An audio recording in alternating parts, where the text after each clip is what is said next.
The Education of Augie Merasty, a residential school memoir, is a powerful book written by Joseph Auguste Merasty along with David Carpenter.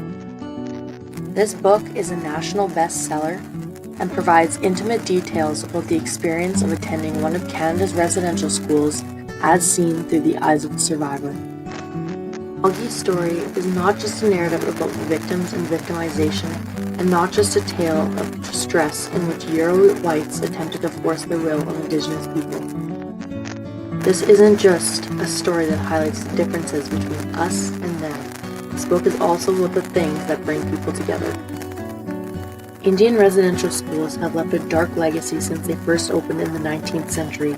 Saskatchewan had the last residential school in Canada, and its doors finally closed in 1996. Augie Merasty was one of hundreds of thousands of Indigenous children taken from their families and forced to attend these schools. In foreign and often cruel environments, children such as Augie experienced spiritual, emotional, physical, and sexual abuse. Intergenerational trauma, a result of the residential school experience, continues to affect Indigenous families and their communities.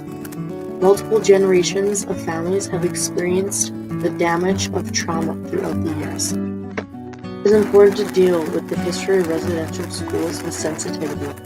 Many survivors continue to bear witness to their experiences, while others choose to keep quiet.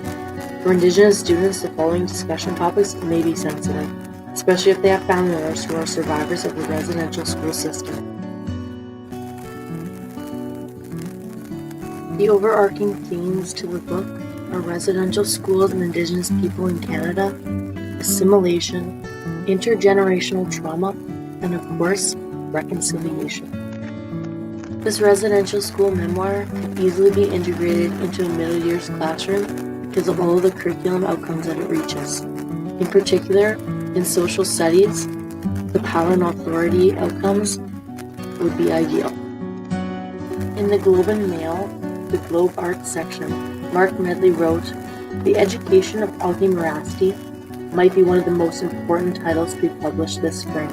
It's a story of resilience and perseverance, a tale of a man not only haunted by his past, but haunted by the fundamental need to tell his own story." The author of Clearing the Plains, Jane Dastrup, commented on the story, "In reading The Education of Augie Merasty, I have seen horror through the eyes of a child." If you are looking for a great resource to bring into your classroom, or just to help you as a teacher as you talk with your students about residential schools and reconciliation, I would highly recommend The Education of Augie Merasty, a residential school memoir. And as he says at one of his speeches, if you want to find out what really happened to me in that awful place, buy the book.